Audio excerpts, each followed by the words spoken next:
Bom, hoje, aqui em São Paulo, teve o Prêmio Comunique-se, né, que é o prêmio mais importante da categoria jornalística. É um prêmio que ele mede a popularidade do jornalista perante a sua categoria, através de votação direta, diferente do Prêmio ESSO, que acabou o Prêmio ESSO, que premiava, teoricamente, as melhores reportagens. Né? É interessante essa mudança, porque o que dava para ver é uma mudança do perfil do jornalista. Nós tínhamos até algum tempo atrás, digamos, o jornalista ele buscando prestígio, né, um grupo de jornalistas mais de ponta buscando prestígio na grande reportagem, naquela reportagem capaz de mudar a história, aquela história toda. Hoje você tem o jornalista fundamentalmente como celebridade, devido a essa linkagem entre rádio, televisão, redes sociais, blogs. Então você passou a dar um tratamento, a Globo principalmente, ao jornalista como celebridade. Então ele tem os seus seguidores, você tem Twitter, você pega as repórteres da Globo News, sempre cheio de fãs, respondendo às manifestações dos fãs. Você tem jornalistas trabalhando a imagem da mesma maneira que você tinha antes outros profissionais liberais, como advogados, como médicos. Então você passou a ter um jornalista celebridade. Isso aí foi aprofundado quando a Globo pegou alguns dos seus principais nomes e abriu espaço para vender carne, vender salame, para publicidade de uma maneira geral. Então você tem hoje essa situação do jornalista que ele começa na profissão, ele buscando a celebridade. E a celebridade consiste muito em você a capacidade de produzir notícias de impacto, não necessariamente analíticas, e a capacidade de vender o seu peixe. Não dá para dizer que é um fenômeno recente. Nos anos 90, quando o colunismo ganhou uma expressão maior, os jornais passaram a ter muitos colunistas, você tinha uma disputa populista pelo leitor. Então acontecia algum evento, qualquer leitor ficava indignado, o colunista fazia questão de ficar indignado como leitor para poder ganhar, criar uma empatia com o leitor. E não se colocar acima do leitor. Se o leitor está indignado com tal e tal coisa, cabe ao jornalista, supostamente com mais acesso à informação e análise, buscar explicações, tentar aplacar aquela indignação, que a indignação é muito devido à impotência do leitor, ou de entender determinado fato, ou de entender as implicações políticas e jurídicas de determinados fatos. Hoje você tem, digamos, esse jornalismo populista, das frases de efeito, das análises rasas, para não complicar muito a cabeça do leitor, ele se transformou numa constante, né? Não apenas na rádio e televisão, como nos jornais mesmo. Se passou a emular aquele estilo internet, rede social, de informações curtas, chamando mais ao fígado do que ao cérebro do leitor, do telespectador, do ouvinte. Mas o que chamou atenção hoje na premiação foi a celebração da democracia, de muitos dos jornalistas. Graças à democracia nós ganhamos espaço, podemos crescer, podemos combater a corrupção, podemos nos apresentar como salvadores do país. Nesse mesmo momento você tem aí um grupo de jovens aqui de São Paulo que participaram de uma passeata contra Temer, sendo processados por terrorismo. Inúmeros casos aí de abuso, sem conta de juízes, procuradores, juízes de primeira instância e procuradores, contra todo tipo de arbitrariedade que você vê no país todo. Aí. A liberdade de imprensa é um pressuposto hoje de grupos jornalísticos com seus jornalistas, alguns, a maioria enquadrado, outros tentando fazer um pouco, colocar um pouco o seu caráter na notícia, mas tendo a retaguarda de um grande grupo. E esse grande grupo se criou com o Supremo Tribunal Federal e com o Ministério Público Federal, com o Conselho Nacional de Justiça, se criou um circuito em que se só aceitam as denúncias, as críticas que são feitas por esse circuito da velha mídia. É uma maneira de autodefesa, porque ao mesmo tempo em que você cria, digamos, esse oficialismo nas informações que vêm da velha mídia, elas poupam por todas as maneiras aí o Ministério Público, Supremo, das perguntas embaraçosas, das questões polêmicas. Então você cria um clima de faz de conta que nós temos uma democracia. Hoje, o Conselho Nacional de Justiça tem um grupo recriado pela ministra Carmen Lúcia para discutir liberdade de imprensa. Quem compõe esse grupo? A ANER, a ABERT, a NJ, todos órgãos, associações dos grandes grupos de mídia. Eu tive uma conversa com ela, com a ministra, e falei, ministra, os vulneráveis aí são os independentes, que não têm recurso e não têm estrutura jurídica para rebater as ações das quais são alvos e vítimas aí. Então ela anotou no caderninho dela, disse que ia levar tema para o CNJ, nunca levou. Então, digamos, é uma democracia fajuta, né? Uma democracia que você fala, pô, temos plena liberdade de imprensa. Só no meu caso aqui, 3 ações do Gilmar Mendes, 3 do Eduardo Cunha, 1 do Alicâmio, 5 da Veja. E o CNJ diz que o problema das ações judiciais é atrapalhar a liberdade de imprensa dos grupos de mídia. Então é um jogo complicado porque não se dá em torno de princípios doutrinários.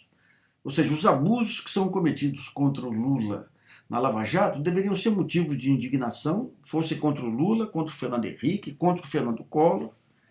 O Collor é um caso típico, né? O Collor foi, independentemente aí de seus defeitos e tudo, ele foi vítima de um golpe parlamentar junto com a mídia. Um golpe parlamentar com a mídia. Na época eu me insurgi contra isso, sendo mais insuspeito dos jornalistas, porque eu sofri uma perseguição permanente dele. Aí tirou meu programa da TV Gazeta, do ar, da TV Nacional, me processou, me xingou várias vezes. Aí.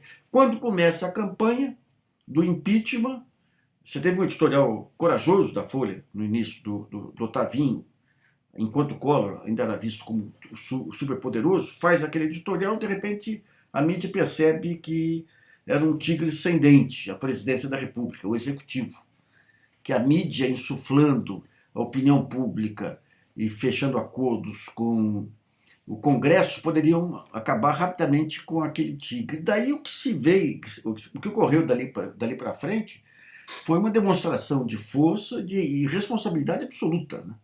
Absoluta. Golpe de Estado com o Fernando Collor, com o Fernando Henrique, quase que ocorreu algo semelhante depois da desvalorização do câmbio, com o Lula, uma campanha inclemente de 2005 a 2000, até a queda da Dilma, e prossegue hoje aí com uma coisa danada, né? Você pega os recibos que são feitos pelo proprietário, recibo de aluguel, e tentam criar a ideia de que o Lula falsificou porque tinha datas aí que não existiam, dia 31 de meses que tinham 30 dias. Então essa falta de princípios doutrinários é o que explica o fato do Brasil em todas as crises, seja a crise do começo do século XX, aí, a crise da velha república, o Brasil ter perdido o bonde. Ou mesmo nos anos 90. Nos anos 90, o Collor tinha uma economia engessada, precisava desengessar a economia. O desmonte que foi feito jogou a criança com a água do banho para fora. Né? E a mesma coisa agora, o que está sendo feito com esse desmonte monumental em cima de BNDES, mas você não tem a doutrina. Se tivesse a doutrina, jamais o ex-procurador-geral, Rodrigo Janot, teria se curvado aquelas porcarias lá da Lava Jato, que com uma declaração, aproveitando esse clima da mídia, matou a possibilidade dos acordos de leniência que poupariam as empresas, poupariam emprego, pouparia a engenharia nacional. Bastou o primeiro berro, ele pulou fora. Por que pulou fora? Primeiro que é uma figura menor, efetivamente, uma figura menor. Se fosse uma figura de princípio, se fosse uma Ela Vieco, Fonteles e outros, eles são pessoas que têm a personalidade, como você teve em outros momentos aí, você teve um Joaquim Nabuco, aí você teve, em vários momentos, teve grandes brasileiros que tinham a sua personalidade própria. Quando você não tem a personalidade, você depende desse conjunto de valores e de doutrina. Quando vai um burocrata para lá, como o Janot, com os maiorais do Ministério Público achando que poderiam direcioná-lo, ao primeiro esbirro da mídia, lá, aquela capa da Isto É, ele pulou para trás. Tem uma informação relevante do seu ex-amigo Eugênio Aragão, quando o Janot volta dos Estados Unidos, que ele dá uma declaração para o próprio Aragão, dizendo que no caso é muito maior do que a gente imaginava. E muda totalmente a posição dele. Mas por que isso? Porque toda essa falta de doutrina e de princípio gerou um Ministério Público totalmente amorfo. Vou te falar, viu? Tem meia dúzia aí que batalha, uma Débora Duprá, um Marlon, que batalham pelos direitos humanos aí, pela legalidade, pela Constituição. O resto é uma Maria vai com as outras, que achou que tinha conseguido o poder quando conseguiu o Janot da liberdade absoluta. Eu já comparei isso aí. Isso equivale aos soldados que saúdam o general, que deixa a tropa completamente desmobilizada, aprontando o que quiser e os inimigos vindo ao longe. Então e daí entra a Raquel Dodge. A Raquel Dodge é uma das figuras referenciais do Ministério Público. Ela tem biografia, não é um burocrata como o Janot. Mas está sendo engolida até agora, hein? Por exemplo, hoje ela recebeu a visita do ministro da Defesa, Raul Jungmann, do ministro da Justiça, Torquato Jardim, e do chefe do Gabinete de Segurança Institucional, general Echegoyen. Foram até a Procuradoria, hein? Como se a Procuradoria fosse um poder, efetivamente. E na Procuradoria iam discutir a situação do Rio de Janeiro. Mas tem uma coisa pendente aí, ué. Você tem a declaração do general Mourão, a posição do ministro da Defesa, Raul Jungmann, querendo uma explicação do chefe das Forças Armadas, e o chefe das Forças Armadas não dando essa satisfação. Deu uma satisfação sem nenhuma implicação, assim, para livrar a cara do Raul Jungmann. Era papel da Procuradoria da República, Geral da República, como defensora da Constituição, foi para isso que o Ministério Público foi reformulado na Constituinte, cobrar explicações. Recebe muito bem, sabe, agradável ser anfitrião de um encontro tão nobre assim, mas e as explicações? É cedo para julgar a dona Raquel Dodge, sabe? Tem um conjunto de fatos aí, auxiliares aí meio deslumbrados, aquele que foi flagrado no restaurante falando que não devia, ela sendo engrupida pelo Temer naquele encontro no Palácio. É cedo para julgá-la. Ela tem um tempo aí para pegar a embocadura, especialmente para fugir das jogadas maliciosas, mas esse tempo vai se esgotar rapidamente. Rapidamente. Em breve vai ter que mostrar uma atuação, não é uma atuação de uma procuradora-geral num quadro de normalidade. É uma situação de uma procuradora-geral num quadro em que você escasseiam terrivelmente as figuras referenciais, seja no judiciário, seja no executivo, no legislativo.